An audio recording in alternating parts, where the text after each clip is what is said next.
Am I the asshole for not wanting to drive my friend and her kid around town? So I, F30, have a friend, F40, Alex, I used to work with. We both had the same opening shift and we both had a kid around the same time. Our sons are about a week apart. Well, it started with her asking if I would come over to her tiny studio apartment so our sons could play. I didn't mind. Until she refused to come over to my house when I'd suggest she come over instead. My house was literally 5 minutes down the road from her place. A straight shot. She refused, saying she hated driving. She would then proceed to ask me to go places like the fair or the mall, but that I'd need to come pick them up. Because again she hates driving. So I slowly stopped talking to her as my son started taking up more of my time as he got older. Fast forward to last autumn when my very close childhood friend passed away suddenly. I was devastated. Alex called me up and invited me out to dinner, but when I said sure, she said I'd have to drive over to her house and pick up her and her kid and drive us 45 minutes into the town over to the restaurant. I tried as politely as I could to back out, saying I didn't think I was in a sociable place. A few weeks later she suggested I put my son in the same preschool as her son. But then said if I did that, I would be able to pick her kid up after school and take him back to her place. I said no, we're putting him in a preschool closer to our new house as we just moved closer to the outskirts of town. When my partner and I decided to have a housewarming party, we invited her and her husband and child. He had to work, so she said she'd be coming on her own. Only she called me up and pretty much demanded I come pick her and her child up so they could come to the party. I said I couldn't as I'd had a couple of glasses of wine. And I didn't feel safe driving. Told her if she couldn't make it that was fine. And that we'd just have them over for dinner the next weekend. She ends up roping another friend of hers into driving her over to our house.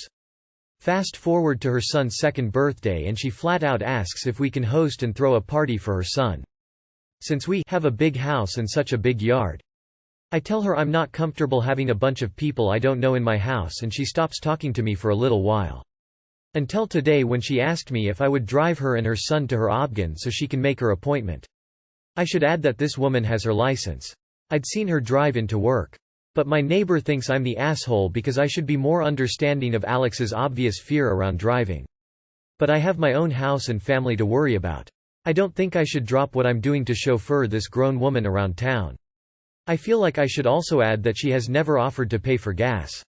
And the one time I asked her to, she said she was broke, but then door-dashed a crap ton of food that showed up before my son and I left.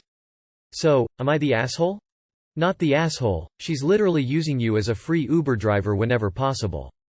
I would cut contact with her, you don't need a friend like that.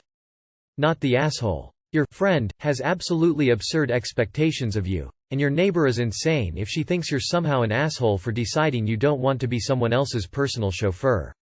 I would get just as annoyed if someone kept pestering me the way she is pestering you. Not the asshole. She is not a friend, she is a user, and she will continue to use you for as long as she can and for as much as she can get. You notice how her requests have been getting bigger and bigger as time has gone on. Friendships are supposed to be two-way, each person supporting the other, and then ask yourself what she has done to support you. Not the asshole. Good on you for growing some backbone. Cut that person off. Not the asshole. Alex's phobia of driving is her own responsibility. If she cannot drive, then she needs to take Uber or public transport or get her husband to drive her, or one of the myriad other ways that people who don't drive get around. Am I the asshole for bailing on a bachelorette weekend and making my husband look bad? Married for 8 years, 3 kids. My husband's older brother, Scott, is engaged to his fiancée, Laura. I'm in the wedding party, more for numbers tradition than because we actually have a close relationship. Husband and Scott aren't that close either, so I didn't really expect to be BFFs with Laura. Even though we're not close, I agreed to go away for her weekend bachelorette. It was me, Laura, and the 3 other bridesmaids. We arrived Thursday and it was supposed to be through Sunday. Once at the house though, there were multiple things that rubbed me the wrong way. For example, I said something about my alma mater and other bridesmaid was a little too surprised and said, "Oh, I'm confused, I thought you didn't work," which is true, but it's how she said it. I'm a decade younger than the rest of them, so there were multiple condescending jokes there about me not being able to relate to something. On top of that though, to be honest, it was just boring. Her friends were low energy and negative, and Laura and her Mo didn't really plan much in advance. I'm a social person, I can get along pretty well in new settings, but they weren't giving me much to work with. My husband called Friday night, 24 hours in, to chat and update me and mentions in passing that kid 2 was upset because he didn't play well at his game that day and they lost. Other than it was business as usual, he said all the typical stuff about the kids missing me. Later in the conversation I said I'm bored. These women don't like me. I'd rather leave, and he said then leave, screw it. I said I might leave. But then one of the kids interrupted, so we didn't finish the convo. But an hour later I went to Laura and was like, oh, my kids are having a hard time. Kid 2 is having a hard time. I need to home and be there for them. I was vague intentionally. I expected her to not care, but again I think for numbers reasons she was annoyed about it. But Laura OFC told Scott why I left, and it turned into Scott, Laura, jokingly, saying to my husband couldn't handle his own kids, which struck a nerve with him. Even my mill called to be like, what's this I hear about my son not pulling his own weight? We blew off Scott, Laura and OFC. I told Mill the truth, but my husband is hurt and upset and says feels I threw him under the bus. My husband is a much more direct person. If he'd been in my shoes he would have picked a fight after one of the little comments and then left.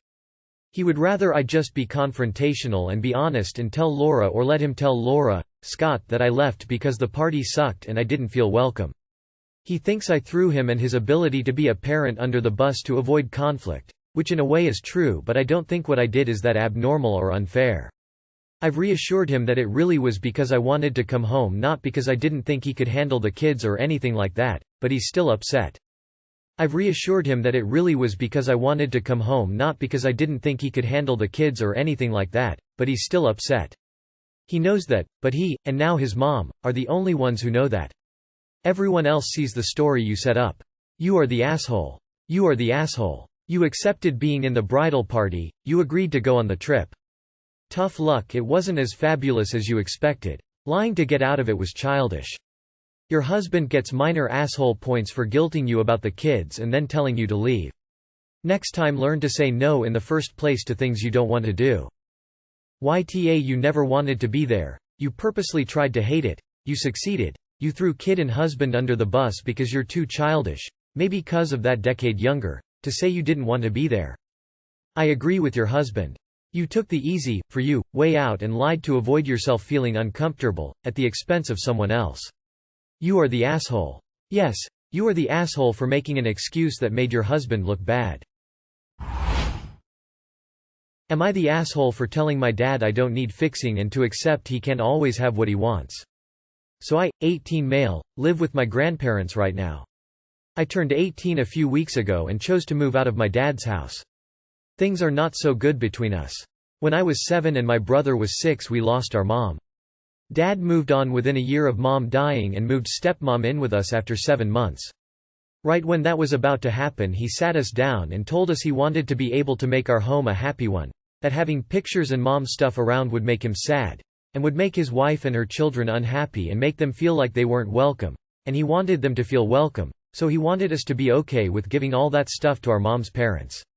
My brother cried and I asked if we couldn't keep some pictures. Dad told us he wanted us to get on board and wanted them gone for the sake of the new family. We gave in because we felt like we had no choice. My brother told Dad it made him sad. Dad said he didn't want that, but he did want us to be okay with it someday. When Dad's wedding came up he said he wanted us to hold hands with our stepsiblings and he wanted us to present a united front as a family. I told him no way. He told me kids sometimes have to do stuff they don't want because their parents want them to do it and would make others happy. So we did that. Then he wanted us to stop talking about mom so much. Stepmom felt like we were trying to tell her she wasn't our new mom. Her kids felt like we were excluding them from stuff. He emphasized what he wanted a lot with that. A lot of stuff has come up where he wanted us to do something or change things. From being willing to babysit, to wanting me to do family trees with the current family, instead of my actual family, meaning including mom but not including steps. He'd always go either firm or lay on a guilt trip. It meant my brother and I had a lot of hard feelings. Especially about pretending the stepfamily was a true nuclear family without missing people. We are the only kids who didn't fully blend. Stepmom was step, stepsiblings were step, half-siblings were half. Our stepsiblings called Dad their dad, us their brothers, and never ever said half. They even said they don't care if their bio dad ever gets mentioned because he's just a stranger who died. So we all did a bunch of family therapy to fix my brother and me and fix us all into the perfect nuclear family. It didn't work, and my brother and I didn't suddenly feel like we were just a family. Dad didn't like it, and when I moved out he was extra unhappy, especially because my brother wanted to move with me.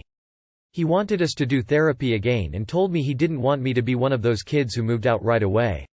I told him I didn't need fixing and that he needs to accept he can't always get what he wants.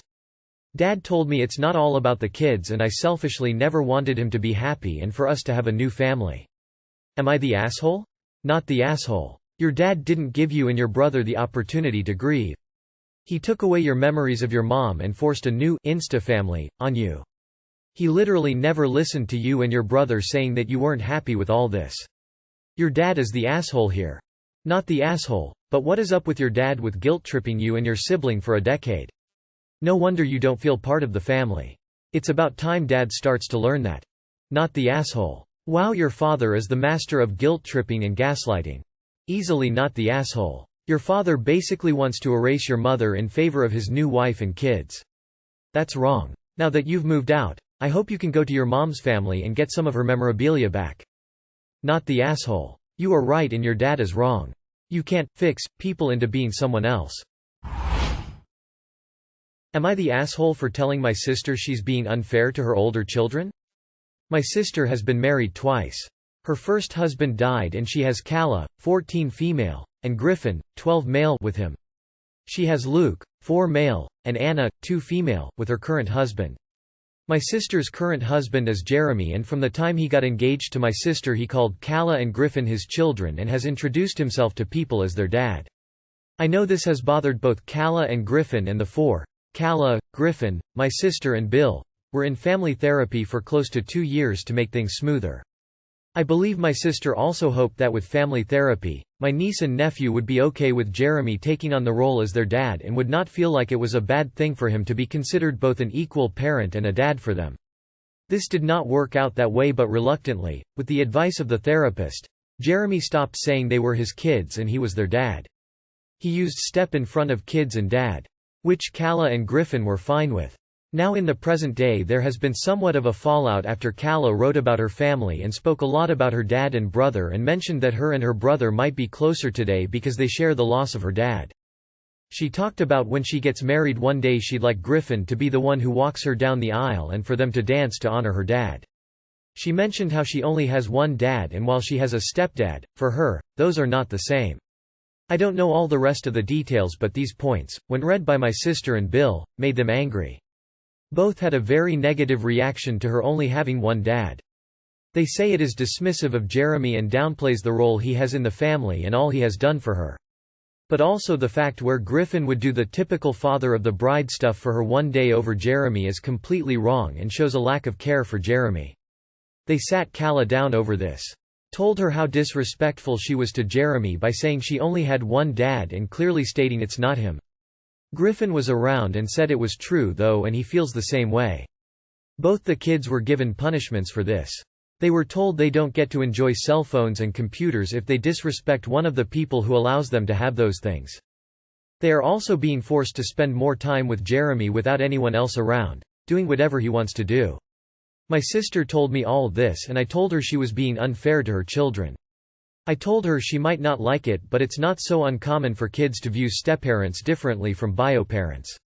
She told me it might not be uncommon, but as a mom now she realizes how selfish those kids are and realizes her own friends who felt that way were wrong. She told me I know nothing about parenting children in a blended family, so I should mind my own business and stop interfering. Am I the asshole? Not the asshole. It's not up to your sister and Jeremy to decide what Kala and Griffin are comfortable seeing him as, but with their attitude, they're making sure to get the kids to resent them. Forcing relationships doesn't work. Not the asshole. But your sister and brother-in-law are working very hard to make sure the children resent both of them and multiplying any distrust exponentially. Any chance you could nudge them toward returning to family counseling? Not the asshole. Soon your sister will find out that her 2 elder kids are going to go NC or LC with her. Too late for regrets then. Not the asshole, and maybe check in with your nieces because this Jeremy dude looks like a red flag to me. I had a step-dad for 10 years and I truly loved him. Yet he never expected me to call him dad. I always called him by his name and he didn't care. He has been my father when my real father couldn't be. And that's all that mattered to me. But no one can force someone else to call them something they don't feel.